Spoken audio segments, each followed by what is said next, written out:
Salut à tous, très heureux de vous retrouver dans cette vidéo dans laquelle on va parler de la mort de Sophie Garrel et de son acolyte de tous les jours, c'est-à-dire Fabrice. On va voir dans un instant ce que celui-ci devient.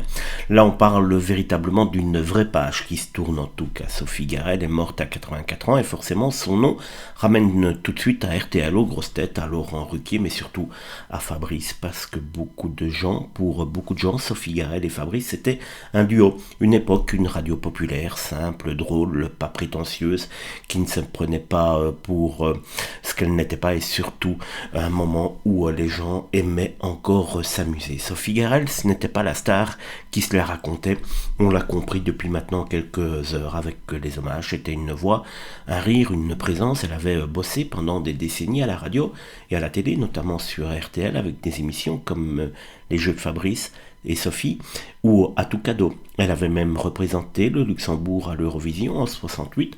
Donc oui, derrière le nom que certains jeunes ne connaissent peut-être pas, il y a une vraie carrière. Et Fabrice, justement, mais que devient-il, pardon?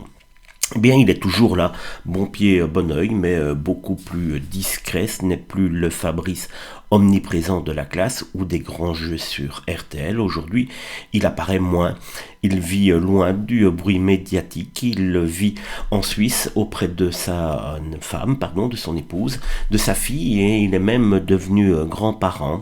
Et il s'occupe très bien de ses petits-enfants. Comme cela, il passe sa retraite bien loin du bruit médiatique de la France. Quand il apprend la mort de Sophie Garrel, il ne fait pas semblant, il se dit tout simplement effondré, très triste, et rappelle surtout son humour, son autodérision, son talent.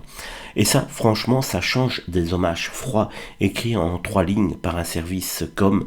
Là, on sent qu'il perd une vraie complice, une amie, pas juste une ancienne collègue, une femme avec qui il a partagé des années d'antenne, des fous rires, une époque entière. La mort de Sophie Garrel, ce n'est pas seulement la disparition d'une animatrice, c'est aussi le rappel brutal que toute une génération de radio et de télé s'en va petit à petit. Et Fabrice, lui, reste comme l'un des derniers visages de cette époque-là. Plus discret, plus rare, mais encore là pour rappeler que la télé, la radio d'avant avait parfois un truc qu'on a un petit peu perdu, de la spontanéité, du rire et des personnalités qui ne jouaient pas les monuments.